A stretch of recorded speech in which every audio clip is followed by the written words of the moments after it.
ईशा एवढी प्रचंड घाबरली होती, ती सीटवर येऊन तशीच बसली आणि मागून सुजय येऊन विचारू लागला, काय झाले? पण ईशाच्या मनात तोच प्रश्न आणि तेच चित्र दिसू लागले की पायल ती परत आली. नेमकी पायल कोण आणि अमित आणि विकासला तिने का मारले? या प्रश्नाचे उत्तर आपण पहिल्या भागमध्ये जाणून घेऊ शकतात. आणि आता आपण पाहूया पुणे स्टेशन एक भयकथा भाग 2. इकडे ट्रेन त्याच वेगवान गतीने पुन्हा चालत होती. सगळे दृश्य तसेच. ट्रेनमध्ये कोणी नव्हते. होते ते फक्त सुजय आणि ईशा. ईशा घामाने भिजलेली आणि सुजय हा ईशाला विचारत होता, अगं अमित जाऊन खूप वेळ झालाय, तो आला कसं नाही?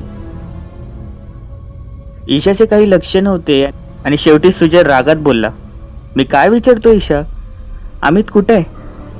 आणि त्याच वेळेला ईशा शुद्धीवर आली आणि रडू लागली. सुजय, मी जे सांगते ते ऐक माझं, मी खरं बोलतेय. अमितला मारले. त्याच वेळेला सुजय रागात उठला, काय? कोणी मारले? आणि ट्रेनमध्ये आपल्याशिवाय कोणीच नाही? आणि ईशाने सांगितले, अमितला मारले त्या पायलनी. क्षणभर सुजय शांत बसला.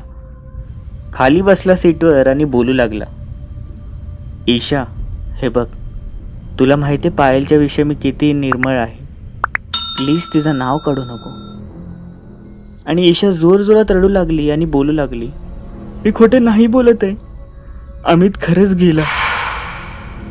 एवढे वाक्य तिच्या तोंडातून पडलेच होते आणि सुजय उठून रागारागामध्ये पुढे निघून गेला. त्याला बोलवायला ईशा उठणार, पण जणू ईशाचे कोणी हात आणि पाय दाबून ठेवले होते. ती तोंडातून आवाज काढणार, पण तोंड तिचे घट्ट झाले होते. यावेळी सुजय अक्षरशः दुसऱ्या डब्यापर्यंत पोहोचला असेल.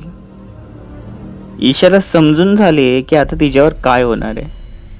क्षणभरातच त्या डब्यामधले सगळे लाईट हे फ्लिक्शन होऊ लागले, बंद चालू होऊ लागले. आणि आता तिथे एक वेगळी शांतता पसरली होती. कळत न कळत एक हसण्याचा आवाज येऊ लागला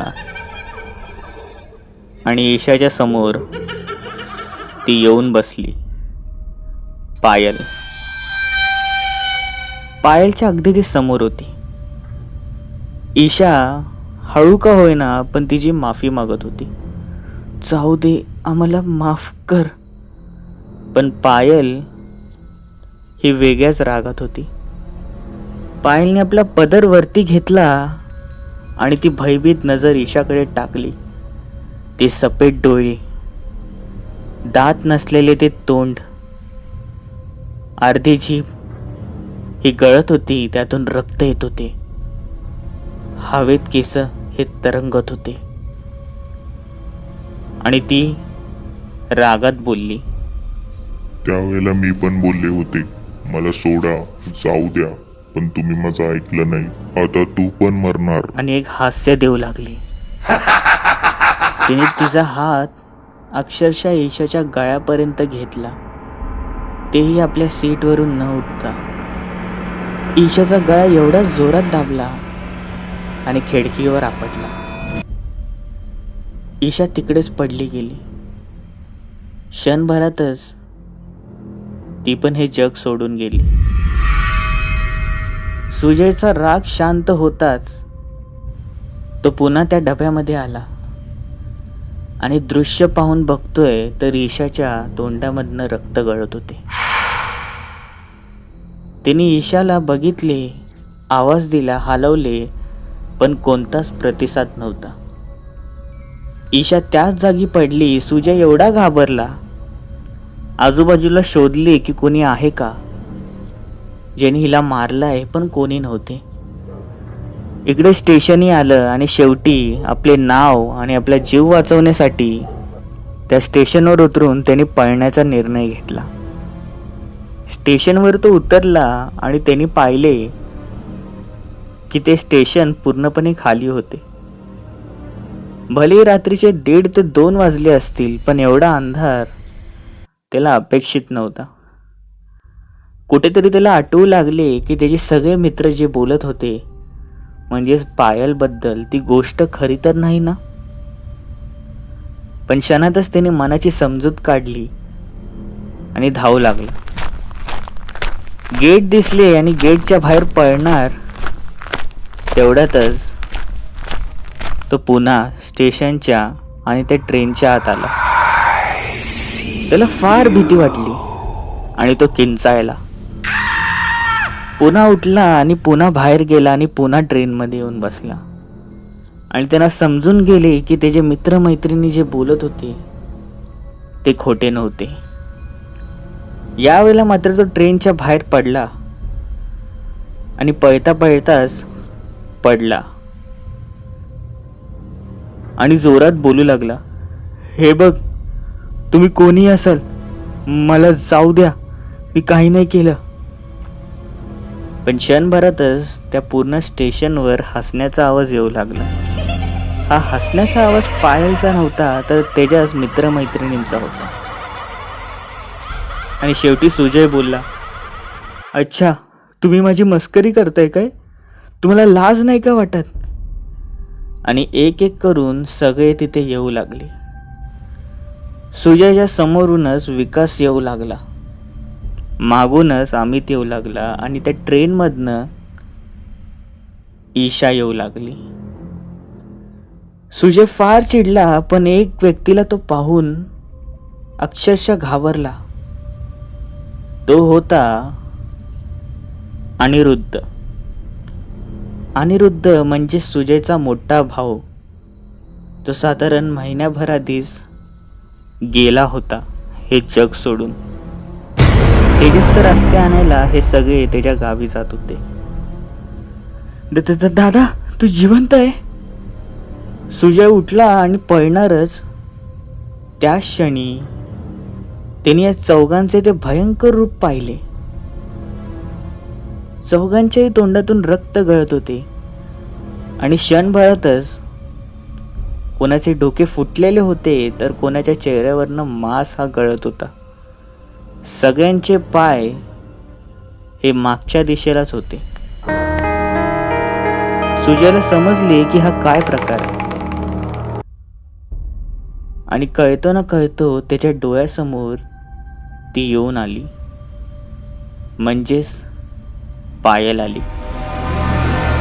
आणि पायल ह्यांना बोलली, जसं तुम्हा सर्वांना मारलं तसं सुजयलाही मारणार. त्याच क्षणी सुजय बोलला, मला? आणि पायल, तू इथे कशी काय? आणि पायल ही एका माणसाच्या आवाजात बोलू लागली, मी इथे कशी काय?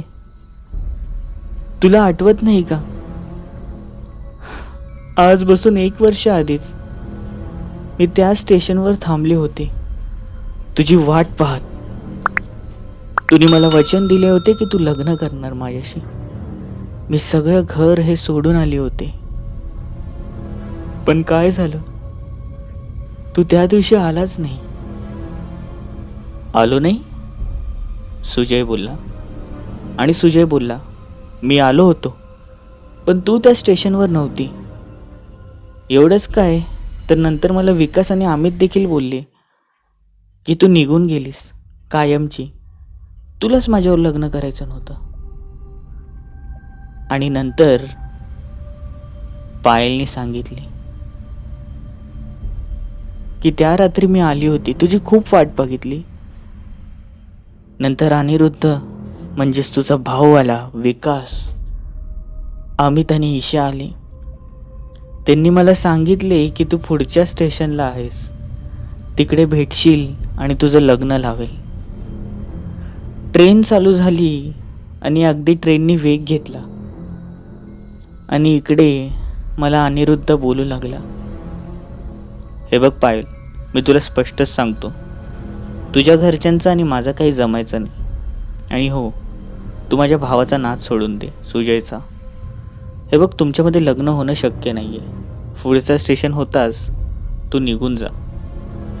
मी यांचा विरोध केला आणि शेवटी ईशानी मला सांगितले, भर काही काळजी करू नको, तू चल माझ्यावर.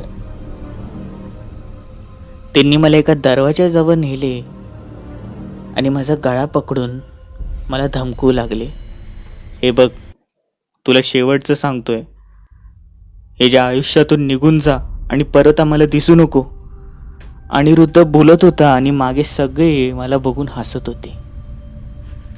पण शेवटी मी नकार दिला, कारण की तुझ्या प्रेमाखाती. आणि मग काय, त्या अनिरुद्धाने मला चालत्या ट्रेनमधनं फेकले. माझा जागीच मरण झाले. हे सगळं ऐकून सुजय देखील रडू लागला. आणि त्यावेळेला पायल बोलली की तुलाही माहित होते की माझ्यावर काय झालंय, पण तू काहीच केलं नाही. आणि क्षणभरातच त्याचेच ते मित्र मैत्रीण आणि भाऊ जे सध्या आत्मा बनून होते, ते हळूहळू सुजयचा जीव घ्यायला पुढे येत होते. पायल यावेळेला सुजयकडे एकटक पाहत होती आणि हसत होती. त्याचे सगळे मित्रमैत्रीण आणि मोठा भाऊ हे त्याच्या जवळ पोचले आणि गळा दाबणारच त्याच क्षणी सुजय बोलला, माझं फक्त एकदा ऐक, फक्त एकदा ऐक. आणि सुजयने सांगितले की माझ्या डोळ्यात बघ, मला खरंच हे सगळं माहीत नव्हतं. जर मला हे सगळं माहीत असतं तर मी ह्या वेळेला त्यांना शिक्षा देखील दिली असते कायद्याप्रमाणे. माझ्यावर विश्वास ठेव. तिने यांच्या डोळ्यामध्ये बघितले आणि जणू ती शांत बसली. पण इथे बाकीचे भूत हे आता ऐकणार नव्हते. अमितने आपला हात पुढे केला आणि सुजयचा गळा दाबू लागला.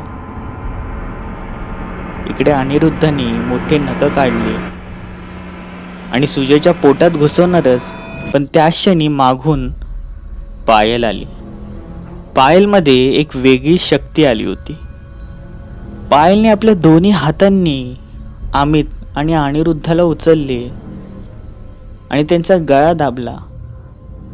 जणू काही एक पुतळा फुटलेला आहे अशा अवस्थेमध्ये ते पडले आणि तिथून कायमचे अदृश्य झाले. ईशा आणि विकास यांच्याकडे पायलने पाहिले आणि ते क्षणभरातच अदृश्य झाले. पायलला समजले होते की ह्या वेळेला सुजयची काही चूक नव्हती. पण जाता जाता पायल त्याला एक गोष्ट बोलली, तुला फक्त असे वाटले की मी पुन्हा येणार नाही, पण जर तू या एक वेळ चौकशी केली असते तर कदाचित मला न्याय भेटला असता. एवढं सगळं बोलताच सुजय त्या क्षणी तिकडे बेशुद्ध पडला. शुद्ध आली तेव्हा तो पुन्हा पुण्या स्टेशनवर होता. तिकडच्या टीसीने त्याला सांगितले की तू सकाळ सकाळी स्टेशनवर येऊन पडला होतास. तुझ्या आईबापांचा पत्ता सांग, मी तुला घरी सोडतो. आपल्याला यातून एक नक्की शिकायला भेटते की अन्याय होत असेल तर त्याच वेळेला तिथे आवाज उठवा, नाहीतर पायल सारख्या मुलींना आत्मा बनून न्याय मागायला पुन्हा येऊ लागेल. कथा कशी वाटली? आवडली असेल लाईक, नसेल आवडली डिसलाईक. तुमचेही काही कथा अनुभव असतील तर डिस्क्रिप्शनमध्ये दिलेल्या मेल आय डीवर, इंस्टाग्रामवर किंवा फेसबुक आय डीवर मला नक्की सेंड करा. भेटूया पुढील भागांमध्ये.